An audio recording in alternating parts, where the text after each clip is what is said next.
noite. Bom dia ou boa noite, né? Não sei que horas vocês vão estar vendo. Eu sou a Mirella, já me apresentei na aula passada. Hoje eu trouxe esse formato de slide, que eu acho que fica mais fácil pra gente dar a matéria. Na aula passada a gente falou sobre o sistema federativo, né? Sobre a tripartição dos poderes. Hoje a gente vai estar falando um pouquinho mais abrangentemente do poder legislativo. A gente vai estar falando sobre os principais conceitos da estrutura, das competências e das funções. A gente vai falar um pouquinho mais sobre apenas esse poder.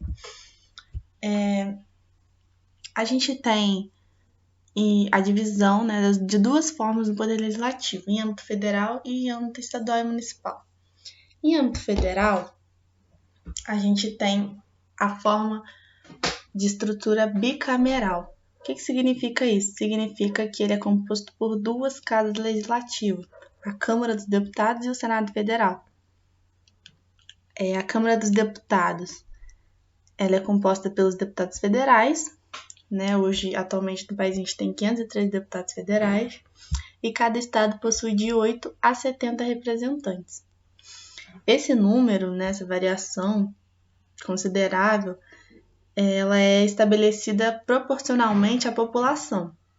Ou seja, se o estado for mais populoso, vai ter mais deputados e pode ter até 70 representantes. Se o estado for menos populoso, ele pode ter no mínimo 8 deputados. Então ele tem essa proporcionalidade. É a representação do povo e tem sistema proporcional. Esse sistema proporcional significa que os votos, né, para a eleição, os votos computados são primeiro de cada partido e depois, dentro desse partido, de cada candidato, e o mais votado é eleito. Aí, para isso, é aplicado os quocientes eleitorais, os partidários, né, enfim. E o mandato na Câmara dos Deputados é de 4 anos. E a gente tem a segunda casa legislativa, é o Senado Federal.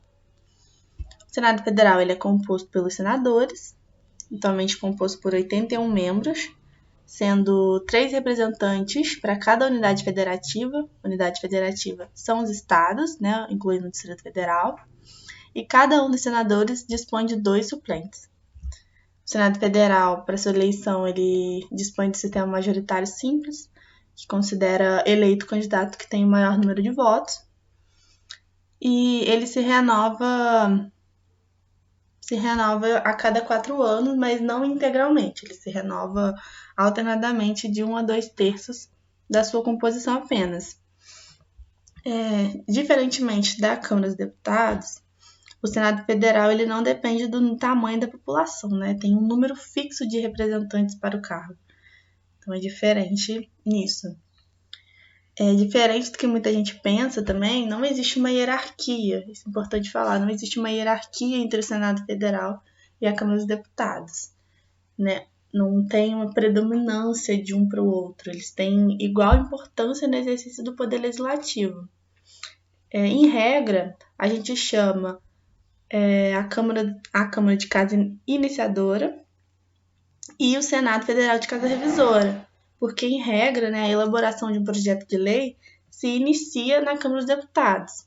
E aí, após ser aprovada lá, é encaminhado para o Senado Federal e ele vira a Casa Revisora.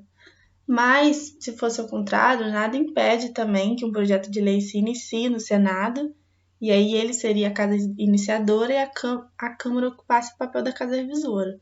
Não tem essa diferença, né? Eles são iguais, não tem uma hierarquia. E também é importante falar que a união dessas duas casas, do Senado e da Câmara, configura o Congresso Nacional. Porque, de acordo com a Constituição, o Poder Legislativo ele é exercido pelo Congresso Nacional. Então, a gente tem aí essa estrutura, essas duas casas, e a junção das duas configura o Congresso Nacional.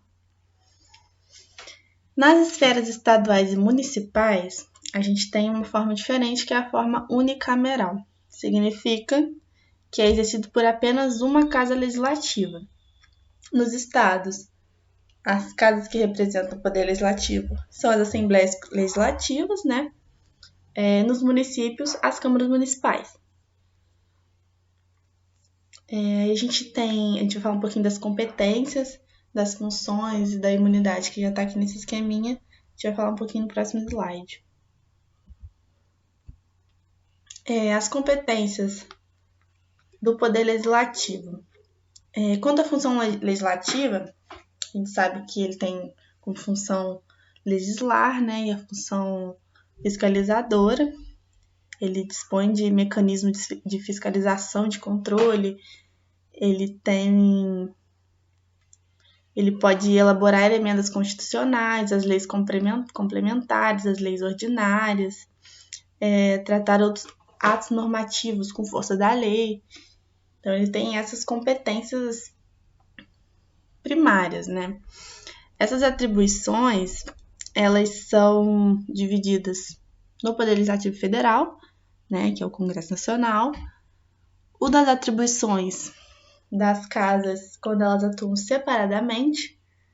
A maioria dos casos, a Câmara e o Senado, elas funcionam de forma separada, né, mas no final elas têm que se articular para exercer sua função. Por exemplo, processo de elaboração de lei complementar e lei ordinária. Uma casa funciona como iniciadora e a outra como revisora. Elas trabalham separadamente, mas elas têm que se articular. E a gente tem também as atribuições que vão estar relacionadas ao funcionamento de comissões mistas e sessões conjuntas. Né? Tanto os deputados federais vão atuar junto com os senadores, mas vão votar separadamente. Essas sessões conjuntas servem para inaugurar a sessão legislativa, para elaborar regimento comum. Tem diversas funções que elas precisam agir em conjunto, assim. Elas também tem que ter o apoio da Secretaria Legislativa do Congresso Nacional, tá? Por exemplo, essa secretaria, cabe a ela receber as medidas provisórias, projetos de lei, ela tem que acompanhar e as informações que ocorrem no Senado Federal, ela tem que agir em conjunto com as duas casas. Isso nos leva à função, como a gente já falou um pouquinho, das funções dos poderes na outra aula.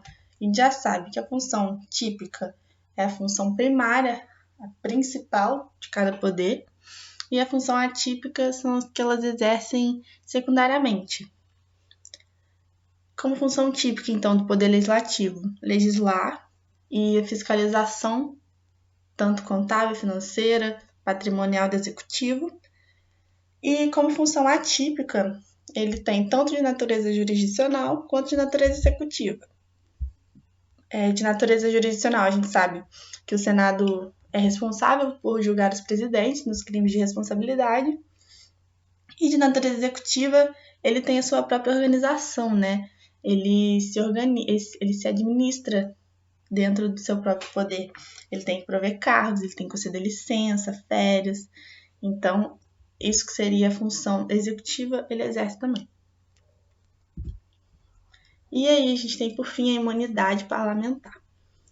Imunidade parlamentar são as garantias, né? São prerrogativas que asseguram os parlamentares de exercer as suas funções, mas eles vão estar sempre protegidos. E aí a gente tem a divisão dessas duas imunidades, em material e formal. A imunidade material, ela tem a ver com a liberdade de expressão do parlamentar, né? Quer dizer, com as opiniões, os votos, os discursos que eles dão mesmo, eles vão estar sempre protegidos quanto a isso. Abrange tanto os parlamentares federais, tá? Os deputados estaduais e também os vereadores em seus municípios. Essa imunidade material ele serve para todos. É importante também a gente frisar que essa imunidade material ela vai ser sempre apenas no exercício do poder, tá? O parlamentar ele tem que estar exercendo a sua função no exercício do seu mandato para que ele tenha direito dessa imunidade, porque ela não é uma imunidade absoluta. Então, caso fique constatado que não tem nexo de causalidade entre a manifestação dessa opinião com o exercício da atividade, o parlamentar ele não está isento dessa sanção, ele não está protegido. Então, por isso que, assim, sempre que ocorrer no recinto das casas legislativas, no Congresso, na Câmara, eles vão estar sempre protegidos, porque aí é óbvio que eles estão no exercício do seu mandato. Agora, se manifestações ocorridas fora do parlamento, aí eles têm que passar por uma análise, para ver se tem uma conexão do exercício do seu mandato com a sua condição, para ver se ele cabe à imunidade material, para ver se ele tem direito a isso. Do contrário, não. E aí, a gente tem, por último, a nossa imunidade formal.